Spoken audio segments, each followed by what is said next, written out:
Sextou na Universidade. Começa agora o Somos Um. Universitários Missionários na Rede 316. Vamos nessa então, meu povo. Você pode participar, você pode interagir, pode mandar o seu recadinho, pode mandar o seu comentário, a sua pergunta. Queremos muito saber a sua opinião.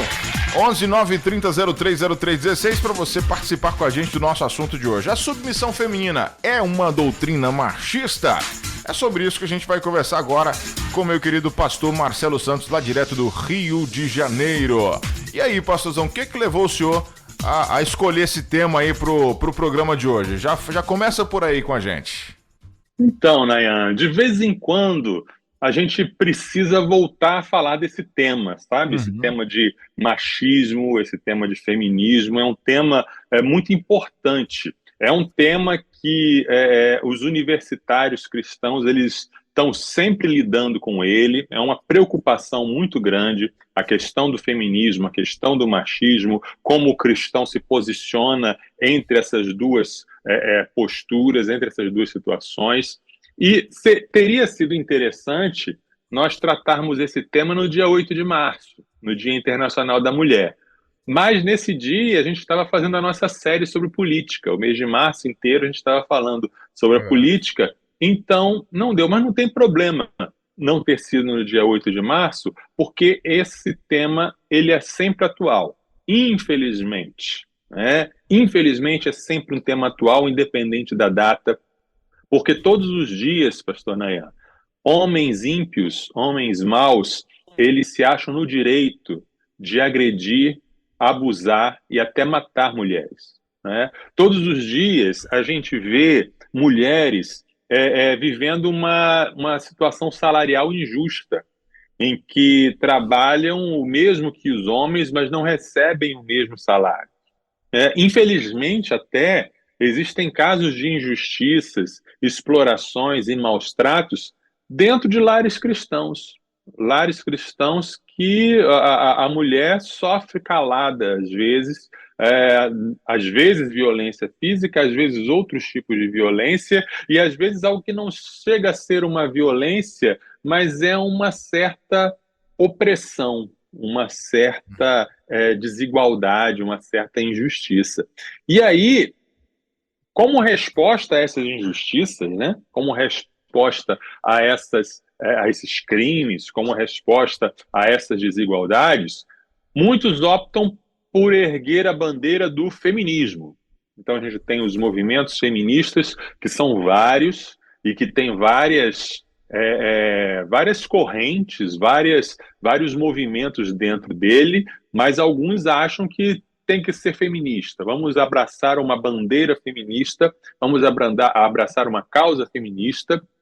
Alguns acham que a igreja deve ser feminista, e isso leva a alguns outros problemas. Isso leva a algumas outras situações que, se a gente for analisar o feminismo, já fizemos um programa sobre isso, sobre feminismo, está aí no YouTube, está também no arquivo dos nossos programas passados, em forma de podcast, você pode ouvir ou pode assistir. No meio disso tudo, a gente fica então, e é o tema que a gente vai tratar hoje, os textos bíblicos que falam sobre a submissão da mulher na família e na igreja. Existem alguns textos do Novo Testamento que falam que a mulher deve ser submissa. E o que é essa submissão? O que caracteriza essa submissão? E como lidar com esses textos no dia de hoje, no século XXI? O que significa uma mulher do século XXI ser submissa a seu marido? Alguns dizem assim, não vamos considerar nenhum desses textos bíblicos. Alguns dizem assim, não, isso aí, Paulo era machista mesmo, e ele escreveu isso e não é para a gente levar em conta, ou dizem isso é uma coisa lá do contexto da época que não vale mais. Alguns dizem que não é para considerar. Se alguns pudessem pegar um liquid paper e passar nas suas Bíblias, fariam isso com esses textos. Outros, ao contrário, usam esses textos como uma ferramenta do machismo. como uma justificativa para uma postura machista, como uma justificativa para uma postura de opressão à mulher. E aí, no meio disso tudo, a gente se pergunta, tá, será que a Bíblia é machista? Né? Se a Bíblia é machista, será que a gente deveria ser machista também? Ou será que tem uma outra interpretação possível? Como fazer, como lidar com esses textos bíblicos? Aí vem essa pergunta, então, a doutrina da submissão é uma doutrina machista? A doutrina da submissão da mulher é uma doutrina machista? Então é sobre isso que a gente vai tentar conversar hoje. Peço a ajuda e a colaboração das nossas irmãs que estão nos ouvindo e também dos nossos irmãos. Os irmãos também são convidados a participar do debate, com a sua contribuição, com a sua pergunta, que vai ser um bate-papo bem abençoado, em nome de Jesus. Maravilha, show de bola. Então, aumenta o volume porque vai ser realmente um tema muito especial. Já está sendo, na verdade, né? Simone Pacheco já chegou aqui, viu, pastorzão? Olá, minha querida. Estou aqui também, Simone. Fala do Meier. Meier é o quê, pastor? Isso mesmo. Meier é um bairro do Rio de Janeiro, um bairro muito querido, muito abençoado. Pronto. Onde fixo minha residência. Maravilha. Seja bem-vinda, Simone. Fique à vontade, fique à vontade. Isso mesmo. O meu querido Valnei, lá de Vitória da Conquista, na Bahia, colocou aqui em Conquista está um sol maravilhoso. Boa tarde, pastores. Maravilha. Sol de... Boa tarde. Bate às 18 horas, você vai ver o que vai acontecer em Conquista, tá? Um frio danado. Esfria lá, é? Muito. Olha, não sabia. De manhã um calorão, aí à noite, meu irmão, você tem que colocar 2 calças, 2 meias, 2 camisas de frio, dormir com 2 cobertas, que senão o bicho pega. Eita, não sabia. Esse modelo. Bom, seguinte, né, seguindo aqui nas nossas perguntas, né, para você que está chegando, quero te incentivar a participar, mandar sua mensagem e fazer sua pergunta também, deixar o seu comentário no 11 930 030316. Pastor, quais os textos bíblicos que são usados aí nessa disputa, pastor? O que você pode trazer para a gente em relação à Bíblia? Isso. Nesse momento, eu vou apenas ler os textos. Vou mostrar quais são os textos e a gente vai apenas lê-los para a gente ter uma ideia geral do que a gente está falando. Pode ser que alguém esteja chegando aqui e se pergunte, mas que textos são esses? Do que ele está falando? Qual é o ensinamento bíblico que está sendo tratado aqui? Então, eu vou ler apenas esses textos e depois, nas próximas perguntas, a gente vai tocando uma parte aqui, outra ali, tentando chegar a uma conclusão, tá? E o primeiro texto que eu vou ler é Efésios, capítulo 5, de 22 a 33. Esposas, que cada uma de vocês se sujeite a seu próprio marido, como ao Senhor. Porque o marido é o cabeça da esposa, como também Cristo é o cabeça da igreja, sendo ele próprio o salvador do corpo. Como, porém, a igreja está sujeita a Cristo, assim também a esposa se sujeite em tudo ao seu próprio marido. Maridos, que cada um de vocês ame a sua esposa, como também Cristo amou a igreja e se entregou por ela, para que a santificasse, tendo-a purificado por meio da lavagem de água pela palavra, para a apresentar a si mesmo como igreja gloriosa, sem mancha, nem ruga, nem coisa semelhante, porém santa e sem defeito. Assim também, o marido deve amar a sua esposa como ama o próprio corpo. Quem ama a esposa, ama a si mesmo, porque ninguém jamais odiou o seu próprio corpo. Ao contrário, o alimenta e cuida dele, como também Cristo faz com a igreja, porque somos membros do seu corpo. Eis porque o homem deixará o seu pai e a sua mãe e se unirá à sua mulher, tornando-se os dois uma só carne. Grande é este mistério, mas eu me refiro a Cristo e à igreja. No entanto, também quanto a vocês, que cada um ame a sua própria esposa como a si mesmo e que a esposa respeite o seu marido. O próximo texto é 1 Pedro, capítulo 3, versículo 1 a 7. Igualmente vocês, esposas, estejam sujeitas cada uma a seu próprio marido, para que, se ele ainda não obedece à palavra, seja ganho sem palavra alguma, por meio da conduta de sua esposa, ao observar o comportamento honesto e cheio de temor que vocês têm. Que a beleza de vocês não seja exterior, como tranças nos cabelos, joias de ouro e vestidos finos, mas que ela esteja no interior, uma beleza permanente de um espírito manso e tranquilo, que é de grande valor diante de Deus. Pois foi assim também que no passado costumavam se enfeitar as santas mulheres que esperavam em Deus, estando cada qual sujeita a seu próprio marido. Foi o que fez Sara, que obedeceu a Abraão, chamando-o de Senhor, da qual vocês se tornaram filhas, praticando o bem e não temendo perturbação alguma. Maridos, vocês igualmente vivam a vida comum do lar, com discernimento, dando honra à esposa, por ser a parte mais frágil e por ser coerdeira da mesma graça da vida. Agindo assim, as orações de vocês não serão interrompidas. Estão acompanhando aí, ouvintes?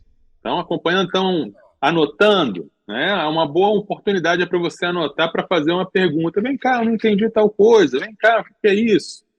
Outro texto que nós vamos ler é Colossenses 3, 18 e 19. Esposas, que cada uma de vocês se sujeite ao seu próprio marido, como convém ao Senhor. Maridos, que cada um de vocês ame a sua esposa e não a trate com amargura. Agora vamos para 1 Coríntios 11, de 3 a 16. Os primeiros textos que a gente leu falam do contexto do lar, né? O contexto do marido e da esposa. E os outros textos que a gente vai ler agora falam do contexto da igreja, como deve ser a questão da mulher na igreja. Vamos deixar já claro desde o início que a Bíblia não diz nada sobre a mulher nos negócios, a mulher na política, a mulher nas forças armadas. A Bíblia não diz nada. Então, não existe nenhum impedimento para termos mulheres exercendo autoridade nessas outras esferas, né? Na esfera governamental, na esfera empresarial e etc. e tal. O que a Bíblia fala é sobre o lar e sobre a igreja. Então, 1 Coríntios 11, de 3 a 16. E aí, no programa, a gente vai ver o que a Bíblia fala sobre a mulher no lar e na igreja. Quero, porém, que saibam que Cristo é o cabeça de todo homem, e o homem é o cabeça da mulher, e Deus é o cabeça de Cristo. Todo homem que ora ou profetiza com a cabeça coberta desonra a sua própria cabeça. Toda mulher, porém, que ora ou profetiza com a cabeça descoberta, desonra a sua própria cabeça, porque é como se a tivesse rapada. Portanto, se a mulher não cobre a cabeça, nesse caso que rape o cabelo. Mas se é vergonhoso para a mulher tosquear-se ou rapar o cabelo, que ela cubra a cabeça. Porque o homem não deve cobrir a cabeça, por ser ele imagem e glória de Deus. Mas a mulher é glória do homem. Porque o homem não foi feito da mulher, mas a mulher foi feita do homem. Porque também o homem não foi criado por causa da mulher, e sim a mulher por causa do homem. Portanto, por causa dos anjos, a mulher deve trazer um sinal de autoridade na cabeça. No Senhor, todavia, nem a mulher é independente do homem, nem o homem independente da mulher. Porque assim como a mulher foi feita do homem, assim também o homem nasce da mulher, e tudo vem de Deus. Julguem entre vocês mesmos, é próprio que a mulher ore a Deus com a cabeça descoberta? Ou a própria natureza não lhes ensina que é desonroso para o homem usar cabelo comprido? E que, tratando-se da mulher, é para ela uma glória? Pois o cabelo lhe foi dado em lugar de véu. Mas, se alguém quiser discutir essa questão, saiba que nós não temos tal costume, nem as igrejas de Deus. 1 Coríntios 14, 34 e 35, que as mulheres se conservem caladas nas igrejas, porque não lhes é permitido falar, mas estejam submissas, como também a lei o determina. Se, porém, querem aprender alguma coisa, perguntem em casa ao seu próprio marido, porque para a mulher é vergonhoso falar na igreja. E se vocês achavam que o negócio estava ficando quente, complicado, vamos para 1 Timóteo 2, de 8 a 15. E aí você vai ver o que é complicado. 1 Timóteo 2, de 8 a 15. Quero, pois, que os homens orem em todos os lugares, levantando mãos santas, sem ira e sem animosidade. Da mesma forma que as mulheres, em traje decente, se enfeitem com modéstia e bom senso, não com tranças no cabelo, ouro, pérolas ou roupas caras, porém com boas obras, como convém a mulheres que professam ser piedosas. A mulher aprenda em silêncio, com toda submissão. E não permito que a mulher ensine, nem que exerça autoridade sobre o homem. Esteja, porém, em silêncio, porque primeiro foi formado Adão, depois Eva. E Adão não foi iludido, mas a mulher, sendo enganada, caiu em transgressão. Mas ela será salva, tendo filhos, se permanecer em fé, amor e santificação com bom senso. Então, esses aí são os textos bíblicos que são usados para ensinar a submissão da mulher no lar e na igreja. São esses os textos que dos quais a gente está falando. Bastante texto, bastante texto. Bom, 3 horas e 27 minutos, 3h27, quem está chegando aí, né, um assunto aqui de hoje, no nosso Somos Universitários Missionários, a gente está falando sobre a submissão feminina. É uma doutrina machista? É uma pergunta que a gente está tentando responder aqui no decorrer desse programa. E você é convidado para estar com a gente, participar, deixar o seu abraço, 11 930 03 0316, tá? A Nilvana acabou de chegar por aqui, bem-vinda Nilvana. Nilvana Alves é da Primeira Igreja Batista Missionária de Brumado, na Bahia, né? Tá lá acompanhando a gente, Deus abençoe a galera de Brumado. Bem-vinda.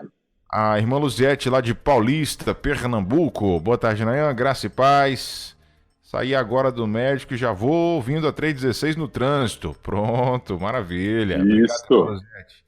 Alegria ter você com a gente. 3 horas e 28 minutos aqui na nossa rede 316, portanto, vamos aqui para a nossa próxima pergunta de hoje. Você que quer deixar sua pergunta, você pode ficar à vontade, tá? Eu quero que você fique muito à vontade. Hoje eu queria muito que a galera te apertasse hoje aqui, viu, pastor Marcelo? Eu tava aqui torcendo pra galera apertar o pastor Marcelo e é muito bom. O povo tá tranquilo por enquanto, né? Vamos lá. Esses textos que o senhor leu, Sim. Esses textos são válidos. Eles são válidos para o dia de hoje ou são questões de contexto da época? Isso. Porque tem muito isso, né, pastor? Sim. Acho que a gente tem que dar uma diferenciada aí. O que o senhor pode dizer para a gente em relação a isso? Essa é a grande questão, não é, Nayan? Os textos estão aí, os textos dizem o que eles dizem. A grande questão eles são mandamentos para toda a igreja, em todas as épocas, em todas as culturas, ou era uma questão local, era uma questão daquela época, daquela cultura, e que não dizem mais respeito a nós. É esse o ponto que vai nos fazer entender ou interpretar esses textos. Existe, por exemplo, uma postura teológica chamada igualitarismo, tá? que são pessoas sérias, pessoas que creem na Bíblia, pessoas que argumentam e constroem os argumentos em cima da Bíblia. E os igualitaristas, eles dizem assim, que essa hierarquia entre homens e mulheres, essa diferença de posição, essa diferença de autoridade existente entre homens e mulheres é causada pelo pecado. Foi o pecado que causou essa divisão, né? Como consequência do pecado. Lá em Gênesis 1, a gente vê, por exemplo, Gênesis 1, 26 a 28, e disse Deus, façamos o ser humano à nossa imagem, conforme a nossa semelhança, tenha ele domínio sobre os peixes do mar, sobre as aves do céu, sobre os animais domésticos, sobre toda a terra e sobre todos os animais que rastejam pela terra. Assim Deus criou o ser humano à sua imagem, a imagem de Deus o criou, homem e mulher os criou. E Deus os abençoou e lhes disse, sejam fecundos, multipliquem-se, encham a terra e sujeitem-na. Tenham domínio sobre os peixes do mar, sobre as aves do céu e sobre todo animal que rasteja pela terra. Então, segundo os igualitaristas, Deus criou o ser humano, homem e mulher, em posição de igualdade. E os dois, homem e mulher, deveriam dominar sobre o restante da criação. Acontece que a queda veio trazer a hierarquia, segundo a posição igualitarista. A queda veio trazer essa diferença. Lá em Gênesis 3, versículo 16, Deus diz à mulher: aumentarei em muito os seus sofrimentos na gravidez, com dor você dará à luz filhos, o seu desejo será para o seu marido e ele a governará. Então, o governo do marido sobre a mulher seria uma maldição que veio por causa do pecado, e essa maldição, segundo os igualitaristas, ela é retirada na redenção. Ela é retirada através do ministério de Cristo. Por isso que Paulo diz, lá em Gálatas 3:28, o que acontece quando alguém se converte a Cristo. Assim sendo, não pode haver judeu nem grego, nem escravo nem liberto, nem homem nem mulher, porque todos vocês são um em Cristo Jesus. Então, os igualitaristas interpretam esses textos que a gente leu lá em cima, lá atrás, os textos de Efésios, de 1 Pedro, Colossenses e Coríntios, interpretam esses textos como situações culturais, situações da época e do local, que não tem a ver com os dias de hoje. Hoje em dia, homens e mulheres são iguais, tanto em dignidade quanto em posição e em autoridade, no lar, na igreja e em todos os lugares.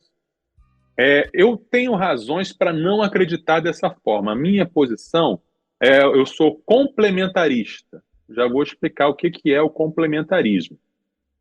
Eu não concordo com a posição igualitarista, mas eu respeito. Eu entendo quem crê assim e eu entendo quem interpreta a Bíblia assim, embora não concorde. Agora, o que eu não respeito mesmo é a posição daquele que diz assim, ou daquela que diz assim: Paulo era machista. Paulo era machista, então nada disso serve. Precisamos reescrever a Bíblia. A Xuxa falou isso recentemente, né? Precisamos reescrever a Bíblia, porque, ou como alguém já disse algum tempo atrás, atualizar a Bíblia. Não, a Bíblia não serve mais para nós porque a sociedade mudou. Então, porque a sociedade mudou, não vamos mais seguir. Repare que é um caso clássico do rabo abanando o cachorro. Tá? Não é eu vou estudar a Bíblia, eu vou interpretar a Bíblia, eu vou procurar entender o que a Bíblia diz, se ela diz isso ou não, e aí eu vou ajustar o meu comportamento para o que a Bíblia diz. Não. Essa posição, repito, não é a posição dos igualitaristas, isso é outra coisa. É uma galera que tem um comportamento e acha que a sociedade tem um comportamento, então vamos mudar a Bíblia para se ajustar ao nosso comportamento. Isso aí eu não aceito, né? Não é uma coisa que a gente deva fazer. E essas pessoas são até incoerentes, porque ao mesmo tempo que dizem que Paulo é machista e por isso não devemos prestar atenção no que ele diz, eles usam argumentos de Paulo, como o de Gálatas 3:18. Olha só, Paulo diz, em Cristo não há homem e mulher. E aí eu pergunto, olha, decida. Você vai aceitar a autoridade de Paulo ou não vai aceitar a autoridade de Paulo? O que Paulo escreve é a palavra de Deus ou não é? Só é quando lhe convém? Só é quando você acredita? Né? Quando você concorda? Então, a gente volta para a doutrina da inspiração e para a doutrina da inerrância. Né? Toda a escritura é inspirada, ou seja, é a escritura que é inspirada, não é o escritor que é inspirado. Paulo era um homem pecador como todos nós. Mas aquilo que Paulo escreveu, aquilo que Pedro escreveu, aquilo que Lucas escreveu, Marcos, Mateus, João, Tiago, Judas, ao eles escreverem, o Espírito Santo estava inspirando aquelas palavras. Dentre todas as palavras que eles poderiam usar, o Espírito Santo usou-os na personalidade deles, no contexto deles, para que aquelas palavras fossem escritas. Então, essas palavras são a revelação fiel do que Deus queria dizer, do que Deus quis dizer através deles. Por isso, é inerrante, ela não tem erros naquilo que ela se propõe a dizer. Então, cabe a nós interpretar, cabe a nós entender, cabe a nós descobrir o que aquilo realmente quer dizer no nosso contexto. É muito perigoso você começar a querer mudar doutrinas por causa de um contexto social. Você querer mudar entendimentos ou interpretações porque todo mundo diz que é assim ou que é assado. Para eu me adaptar à cultura, para eu me adaptar àquilo que é socialmente aceito, então eu vou mudar as minhas crenças, e não o contrário. Tá? A gente viu isso acontecer no século XX, no começo do século XXI, como se fosse uma ladeira escorregadia. Esse é um tipo de argumento que se fala na filosofia, né? Que é uma falácia, um argumento errado. Mas dá a impressão mesmo que é uma ladeira escorregadia que quando a pessoa entra, ela vai escorregando. Igrejas que começaram, por exemplo, a aceitar o divórcio por qualquer motivo, e tudo bem, todos os membros podem ser divorciados quantas vezes forem, pastores podem ser divorciados quantas vezes forem. Aí essas igrejas passaram a aceitar pastorado feminino, não por uma reinterpretação bíblica, mas para se adequar à sociedade. E essas igrejas começaram a aceitar também membros LGBTQIA+, e pastores LGBTQIA+. A gente vê isso na Europa. Denominações inteiras, como a denominação anglicana, né, seguiram nessa ladeira, em nome de se adequar, em nome de se adaptar. Eu não sou contra irmos para a Bíblia e tentarmos ver o que a Bíblia diz. Mas eu não posso chegar na Bíblia já com a agenda pronta. Não, a Bíblia tem que dizer isso aqui que eu quero dizer, ou o que a sociedade quer dizer. Não, a gente tem que entender o que a Bíblia diz, tá? Como é que eu interpreto essa questão? Como é que eu interpreto esses textos? Eu entendo que esses textos bíblicos, mesmo sendo difíceis de ler, em alguns casos, eles ensinam que existe entre homens e mulheres uma igualdade de dignidade e uma complementaridade de papéis. Homens e mulheres são iguais em dignidade, são iguais em valor, são iguais em honra. Ambos são criados à imagem de Deus. Ambos são resgatados e co-herdeiros em Cristo por causa do sangue de Jesus. Ambos têm acesso ao mesmo Deus, ambos têm mesmo valor, homens e mulheres. O valor intrínseco, o valor da dignidade pessoal. Porém, homens e mulheres exercem papéis diferentes. Homens e mulheres exercem níveis, ou como eu vou dizer, papéis mesmo, não é? Papéis complementares. E esse papel, essa diferença de papel não retira a dignidade intrínseca de cada um. Tá? O texto lá de Gênesis, quando o texto diz que o desejo da mulher será para o marido, né? Uma outra interpretação, a minha interpretação desse texto, não é que Deus inaugurou ali a submissão da mulher ao marido, mas que ali, por causa do pecado, passou a haver o conflito de liderança. Passou a haver o conflito de domínio. A mesma palavra é usada para Caim, quando Deus diz assim, olha, o seu pecado está querendo te dominar, mas você precisa dominá-lo.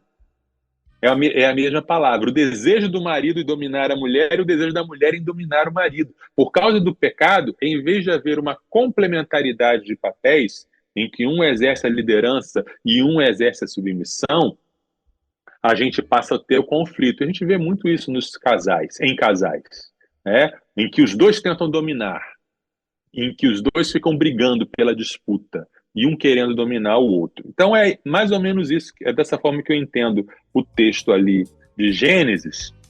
E a gente vê em todos os textos que a gente viu, que a gente leu, existem elementos culturais, existe uma expressão cultural dessa diferença de papéis. Por exemplo, o véu. Quando o Coríntios fala lá, né, em Paulo fala em Coríntios, a mulher deve usar o véu, o homem não deve usar o véu. Esse é uma expressão cultural. Hoje em dia ninguém usa véu, a gente nem sabe qual o sentido. É uma expressão cultural de uma verdade transcultural, que é homens e mulheres têm papéis diferentes. A questão, Paulo fala, né? Sara chamava Abraão de Senhor. Hoje em dia, a mulher não vai chamar o marido de Senhor. Isso não faz parte da nossa cultura. Essa expressão passou, é um contexto da época. Mas a diferença de papéis e a diferença e o papel da liderança do homem, ela se mantém. Repare que Pedro, por exemplo, quando ele vai falar da submissão da mulher ao seu marido, ele fala inclusive da submissão ao marido não crente. Pedro poderia dizer assim, não, você é a mulher, você é a salva, então é você que tem que exercer a autoridade porque Cristo brilha em você. Ele não. Você, como mulher, vai exercer o seu papel de mulher, com submissão, e através do seu exemplo, você vai mostrar a luz do evangelho para o seu marido. Paulo usa, quando ele vai falar dos argumentos dele para ver essa diferença de papéis, ele não usa argumentos da cultura, ele usa argumentos da criação.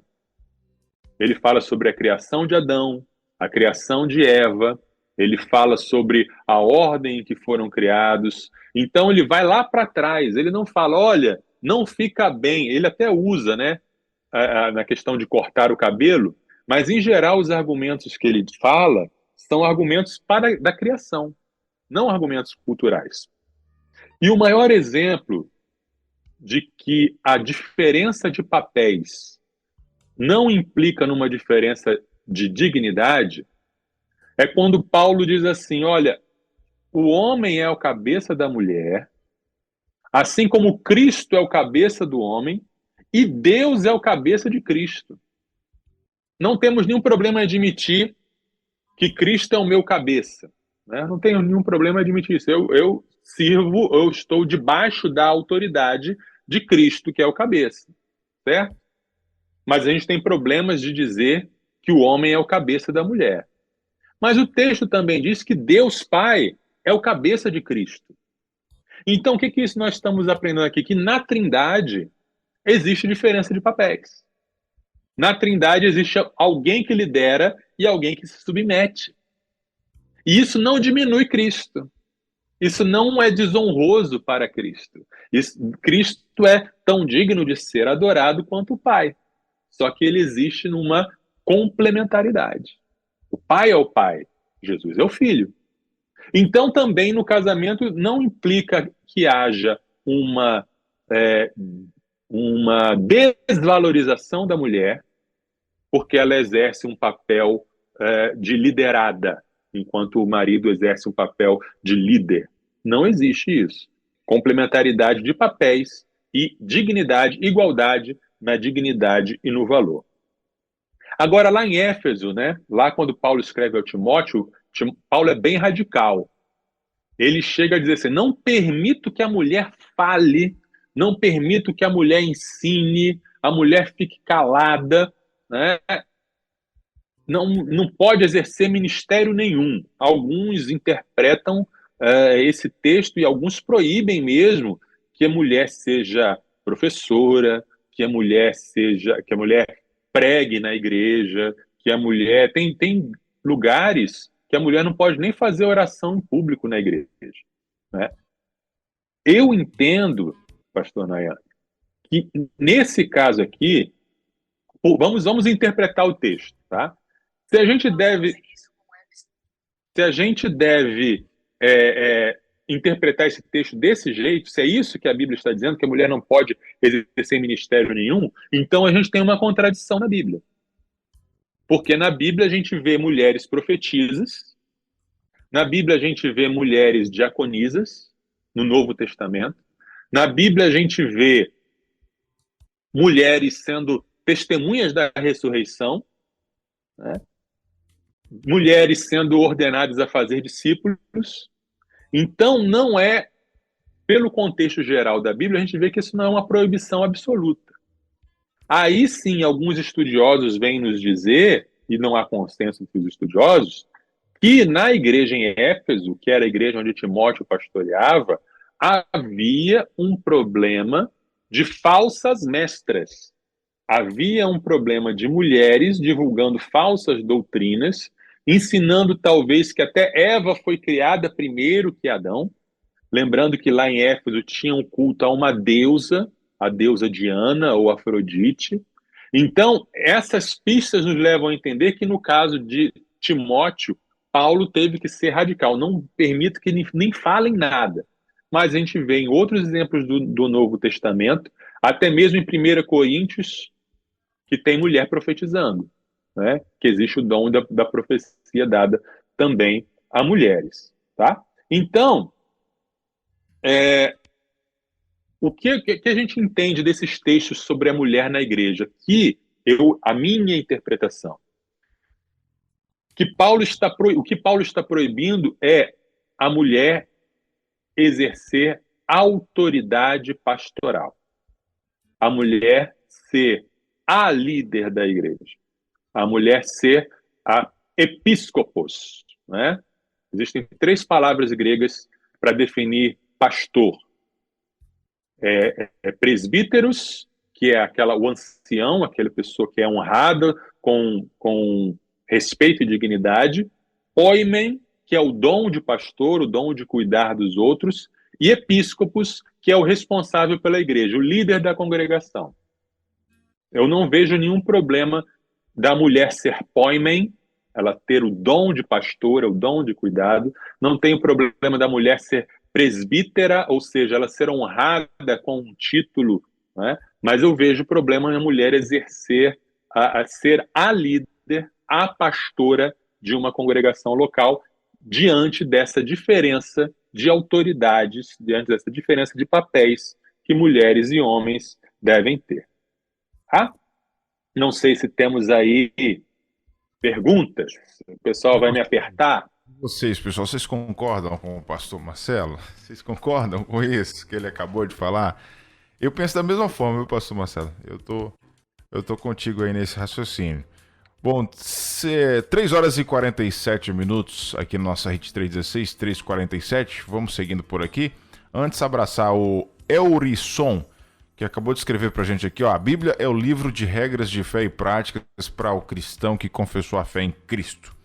O Eurisson, que é lá de Aracaju, Sergipe, assim, ele compartilhou com a gente Filipenses 4, né? No versículo 8, que fala: quanto ao mais, irmãos, tudo que é verdadeiro, tudo que é honesto, tudo que é justo, tudo que é puro, tudo que é amável, tudo que é de boa fama, se há alguma virtude e se há algum louvor, pensai nisso pensai. Obrigado, Eurisson, pela sua contribuição com a gente. O pastor Valbério Lima está participando com a gente lá da Congregação Batista em Casinhas, que fica no estado do Pernambuco. Colocou aqui: deixa um abraço para os ouvintes e todos que fazem parte da 316. Parabéns ao pastor Marcelo pelo ensino transmitido essa tarde. Temos também aqui a Miriam, lá de Resende. Tem uma dúvida: se o marido não é submisso a Cristo, a esposa cristã deve ser submissa ao marido? Ótima pergunta aí, pastorzão. Sim, o apóstolo Pedro responde isso, lá em 1 Pedro 3, de 1 a 7.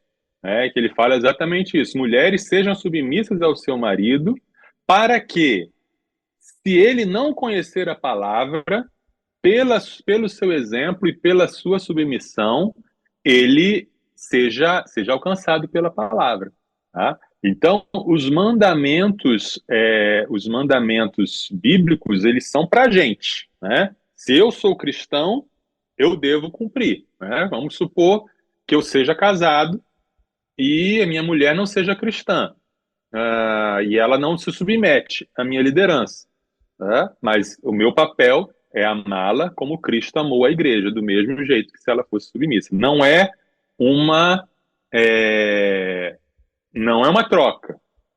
Eu faço o meu papel. Eu cumpro aquilo que Deus me determinou como cristão.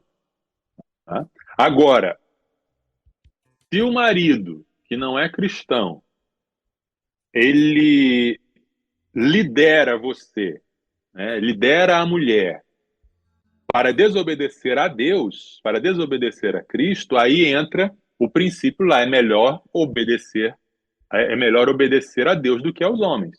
Né? Qualquer princípio é assim: nós devemos nos submeter às autoridades, Mas se a autoridade manda a gente blasfemar o nome de Deus, nós não vamos obedecer à autoridade, né? Então, o filho deve se submeter ao pai, mas se o pai fala, negue o nome de Cristo, renegue a Jesus, não vou obedecer ao meu pai. É esse o princípio, entendeu? Quando, Submissão e obediência dentro dos valores, dentro dos princípios da palavra de Deus, e da decência, e da ordem, etc. quando parte para esse lado, né, mais doutrinário, em relação à palavra de Deus, aí não tem jeito, você tem que escolher se você vai obedecer o homem ou se você vai obedecer a Deus. Então, naturalmente, Exato. a gente escolhe, né, fazer aquilo que Deus nos orienta. Bom, diante do que foi falado então, pastorzão, existe algum risco de pessoas pegarem aí, né, todo esse assunto, essa doutrina, para justificar o machismo? Claro, muito. Infelizmente, né? E a gente precisa falar sobre isso, né? Tem homens machistas que se aproveitam desses textos bíblicos e se aproveitam dessa doutrina bíblica para oprimir, para subjugar, para dominar. Os textos bíblicos não falam que o homem tem que oprimir, não falam que o homem tem que dominar. Liderança é muito diferente de domínio. Quando a gente vê lá no Gênesis, nós vemos que o ser humano domina sobre os bichos. Você domina as feras, as aves, você domina aquilo que não é humano. Mas o ser humano não é para dominar outro ser humano, né? E muito menos o marido dominar a sua esposa. Quem não entendeu esse princípio, quem não entendeu que liderança não é domínio, ainda não entendeu o que é ser homem, né? Vou repetir, né? Quem acha que liderar é dominar, é oprimir, não sabe o que é ser homem.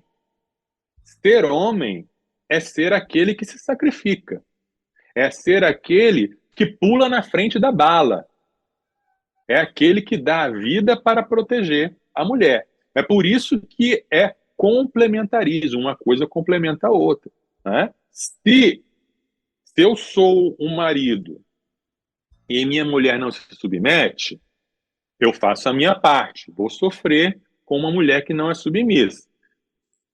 Se a esposa ela se submete, mas o marido não ama como Cristo, ela vai sofrer, né? Mas quando os dois cumprem o seu papel, aí a gente tem o céu na terra.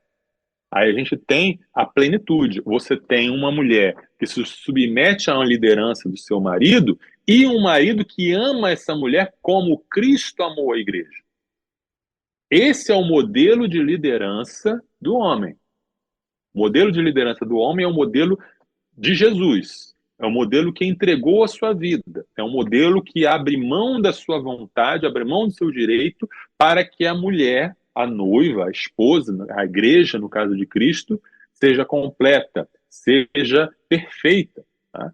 Então, homem, agora eu vou me direcionar aos homens, aos maridos. Aí agora eu tenho lugar de fala para falar. Né? Homem, você não é o reizinho da casa que tem que ser atendido em todos os seus caprichos, não. Você é o líder servo no modelo de Jesus.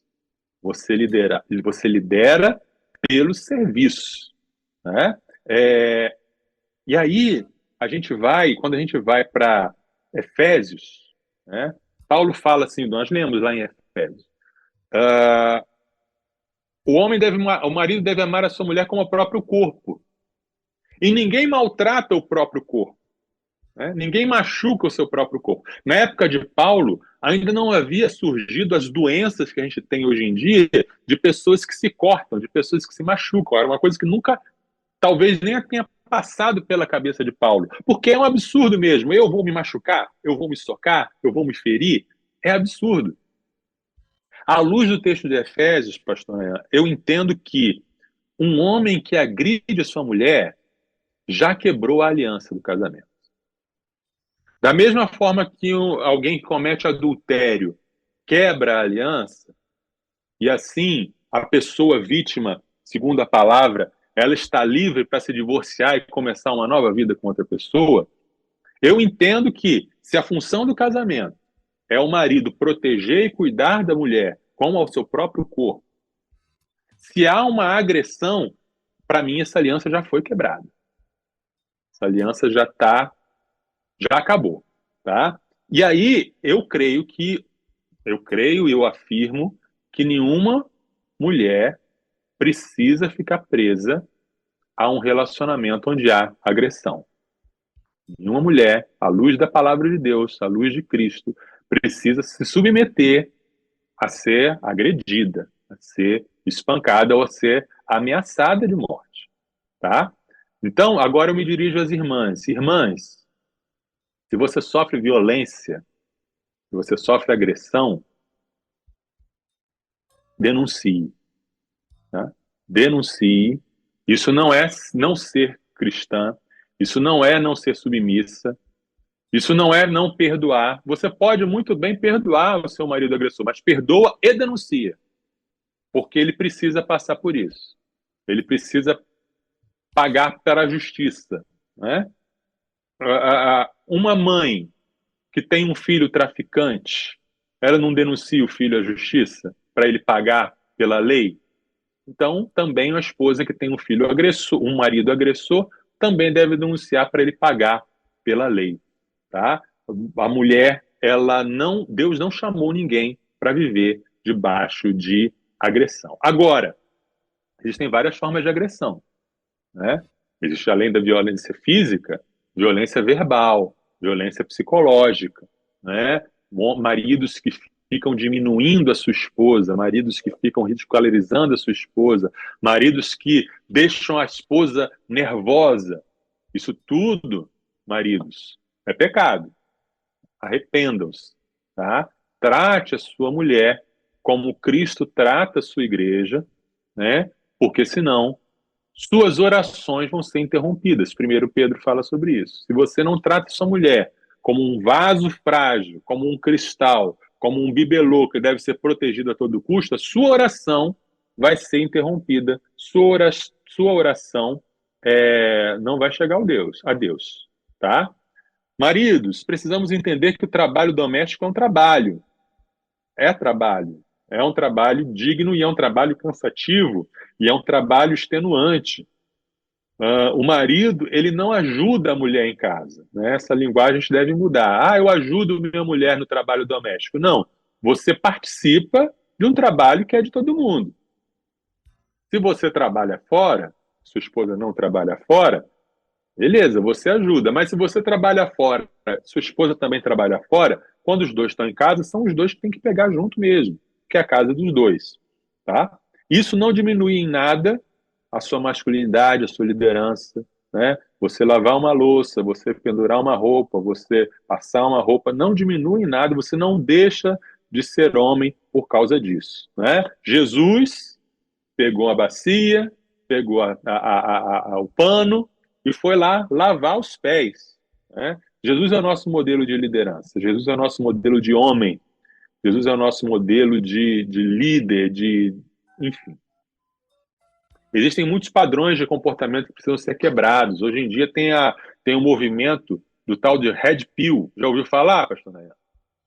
Não. É um movimento de uns homens bobos, só posso falar isso, homens bobos que acham que estão em guerra com as mulheres. E acham que as mulheres, eles têm medo de mulher, essa que é a verdade, né? São os homens que têm medo de mulher e ficam criando estratégias para não ser dominados pelas mulheres, estratégias para maltratar as mulheres e para garantir o domínio do ser um macho alfa. Eu quero ser um macho alfa, não vou ser dominado por mulher. Isso não tem nada de evangelho, isso não tem nada saudável, isso aí é bobagem. Tá? Bobagem, machismo, insegurança e etc. Notem, queridos, no texto bíblico, em momento nenhum, diz assim, marido, submeta a sua mulher. Em lugar nenhum. O mandamento é dado para a mulher. Mulher, submeta-se ao seu marido.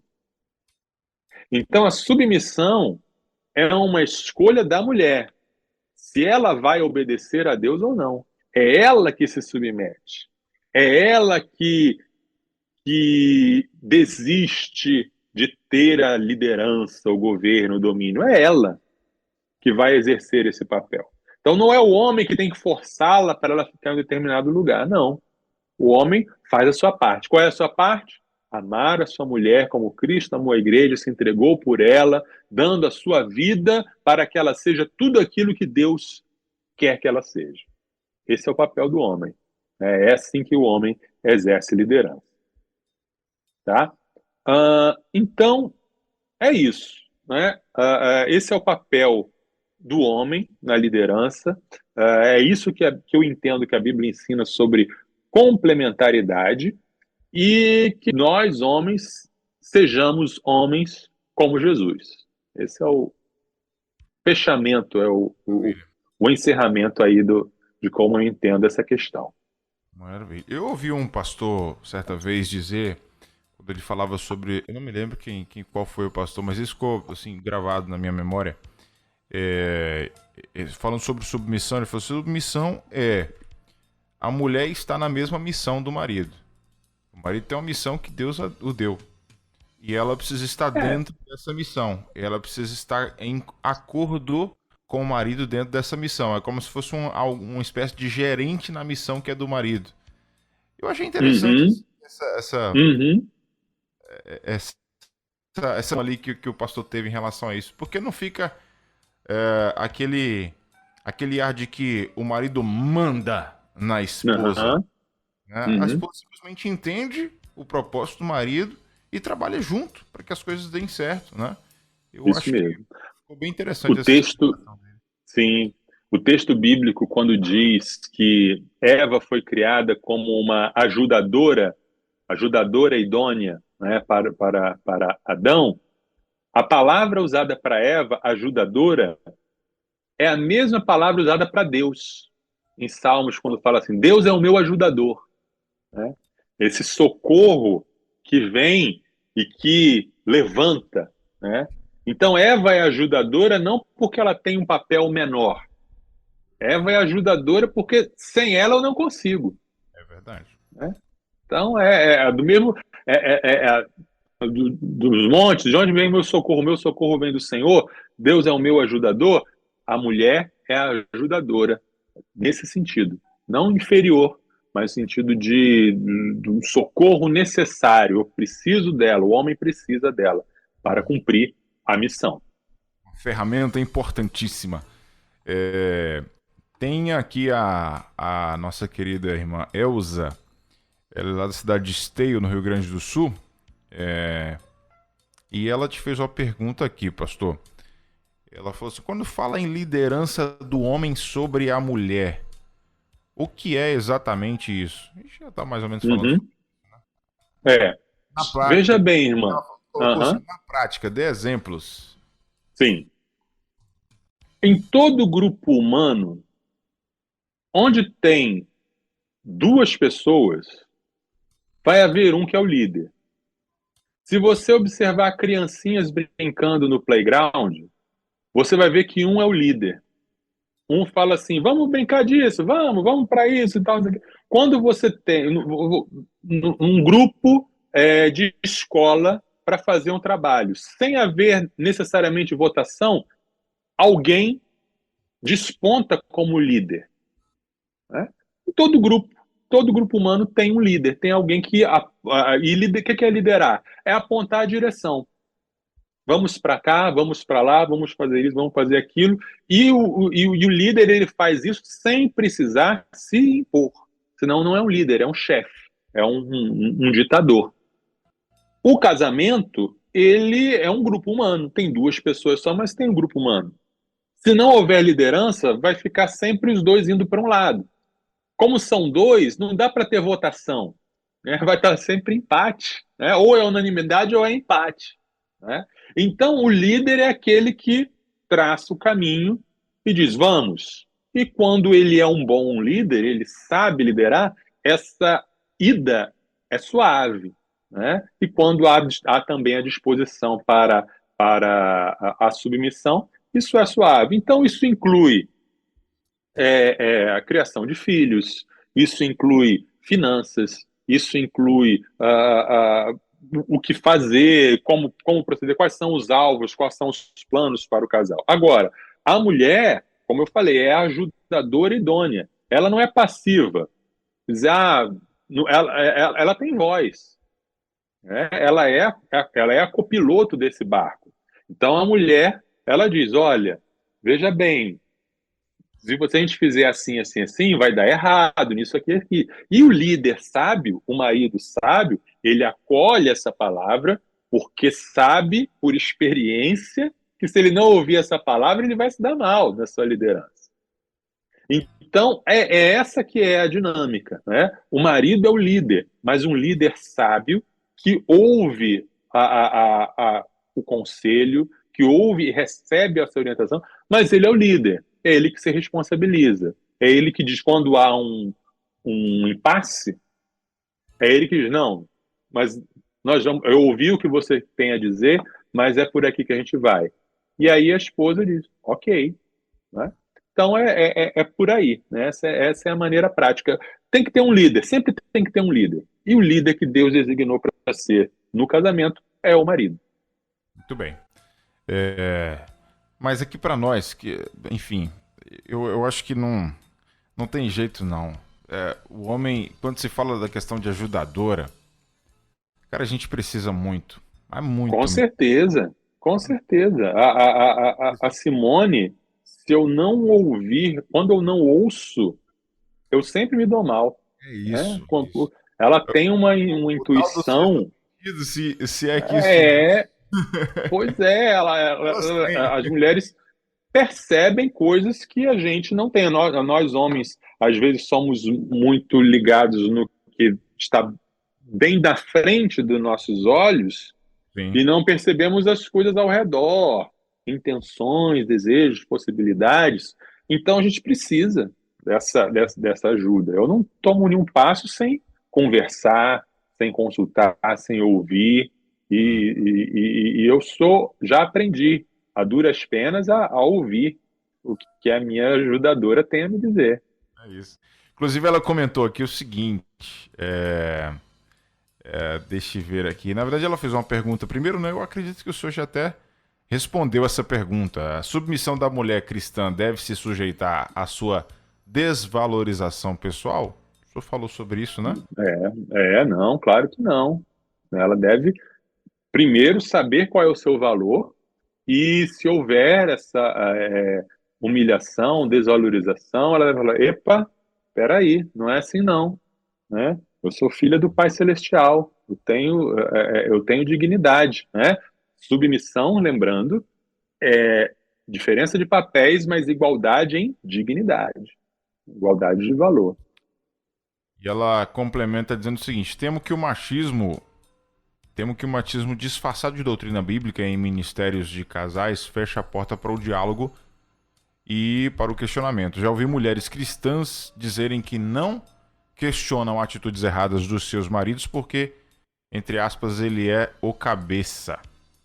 Perigoso não, isso, mas né? Aí é perigoso e a mulher que não faz isso está, sem querer, é óbvio, mas está prejudicando a liderança do seu marido. Porque está privando o seu marido de ser um líder melhor. Né? Se a mulher ela é ajudadora, ela tem que chegar para o marido e falar, marido, você não está liderando bem. Você não está tendo atitudes de um bom líder. Né? Isso vale para todas as instâncias. Né? A igreja que vê um pastor fazendo coisa errada, a igreja que vê o pastor sendo ditador, ensinando falsa doutrina ou se comportando mal, a igreja tem que chegar para esse pastor e chamar a atenção desse pastor. Fala, pastor, não é assim. Né? O líder precisa ser confrontado com o seu pecado, porque todos pecam. Né? Todos pecam, maridos pecam, esposas pecam, líderes pecam, pastores pecam. E aí a gente precisa ser chamado à responsabilidade E ninguém melhor do que isso do que a própria esposa. Ninguém conhece melhor o seu marido do que a própria esposa. A esposa conhece aquilo que, às vezes, nem o próprio marido sabe sobre si mesmo. E aí ela vai lançar essa luz, vai dizer, olha, você está errando nisso, nisso, nisso. Você precisa melhorar nisso, nisso, nisso. E aí ele vai melhorar, né? Então o pastor é o líder, é a mulher, aliás, que entende que submissão é fechar os olhos, abaixar a cabeça e apenas seguir ordens, não entendeu ainda o que é a submissão. Né? A submissão é ser essa ajudadora idônea. Isso inclui a tarefa difícil, às vezes, de chegar, conversar, colocar o marido num banquinho e falar assim, marido, eu quero que você me lidere, mas você não está liderando legal. Você precisa mudar nisso, nisso, nisso, nisso, nisso. Né? E o líder ter humildade para ouvir, absorver aquilo, isso, né? Sem ensinar também. Isso mesmo. Eu aprendi a ser um marido, né? E a ser um homem melhor por causa de conversas assim que eu tive com a minha esposa. Dela chegar, sentar, falar, olha, você precisa mudar nisso, nisso, nisso, nisso. Né? Então é assim que a minha liderança é aperfeiçoada. Né? Eu não teria aprendido sozinho. Deus não ia falar direto para mim. Não é assim que funciona. Né? Então, mulheres, sejam submissas, inclusive dando feedback de como o marido deve melhorar como marido. A nossa irmã Van Gomes chegou por aqui. Nossa irmã Van Gomes que faz toda segunda-feira com o pastor Welber o Virtuosos Modo On. Ela inclusive já abordou esse assunto, né? No seu quadro na parte da manhã e colocou um comentário aqui, ó. Falou: fala Deus, abra os olhos do nosso coração. Amém. Um abraço, Van, para você, para o Léo, para os filhos. Deus abençoe vocês aí. Alegria tê-los conosco, tá bom? Legal demais ter a sua contribuição com a gente também aqui no Tarde Viva. O Roger Zengo também chegou aqui. O Roger lá de Curitiba. Tão nocivo quanto o machismo é o feminismo, que deturpa a palavra de Deus. Hoje, com certeza. Ele colocou assim: homem e mulher são iguais diante de Deus, mas possuem funções diferentes, complementares. Juntos, em equilíbrio e principalmente firmados em Deus, formam a combinação ideal para a condução do lar e da família, além, lógico, das diferenças biológicas. Maravilha. Amém. É isso, Roger. Maravilha. Show de bola. Gostei do seu comentário. Pastorzão, então é isso. Quer finalizar com mais alguma coisa, queridão? Fica à vontade. Efésios 5:21, que é o que começa o texto, o 22 fala, mulheres sujeitem-se aos seus maridos. Mas o 21 diz, sujeitem-se uns aos outros. Então, dentro da submissão, né, específica da mulher a marido, existe também a submissão de uns aos outros e todos submissos a Cristo. Assim, estaremos todos juntos, crescendo, cada um com seu papel e cada um com seu valor, crescendo na imagem e semelhança de Jesus. Show de bola. 4h13, semana que vem, de que nós vamos falar, pastor Marcelo? Nosso tema da semana que vem será alegria em meio à dor, paz em meio à guerra. Alegria em meio à dor, paz em meio à guerra. Interessante. Vai ser massa, sexta-feira que vem, então a gente se encontra por aqui. Convido o pessoal para conhecer o trabalho do Somos Um também, pastorzão. Sim, o projeto Somos Um, ele é um treinamento, uma capacitação para os universitários cristãos fazerem diferença na universidade, na sociedade, em temas como o machismo, o feminismo, em temas como a sociedade em geral e na evangelização discipuladora, na defesa da fé. E você pode nos acompanhar no Instagram, @universitários missionários. Você pode nos acompanhar no YouTube, Somos Um Universitários Missionários. Você pode baixar os nossos materiais no portal do Líder da Igreja Multiplicadora. Você pode também adquirir materiais físicos na Livraria Missões Nacionais e nos acompanhar todas as sextas-feiras aqui na Rede 316. Show de bola. Falou e disse. Pastorzão, um abraço, bom final de semana, bom feriadão para ti também. E a gente se encontra. Deus abençoe a todos. Fiquem com Deus. Bom feriado. Sextou na Universidade. Começa agora o Somos Um. Universitários Missionários na Rede 316.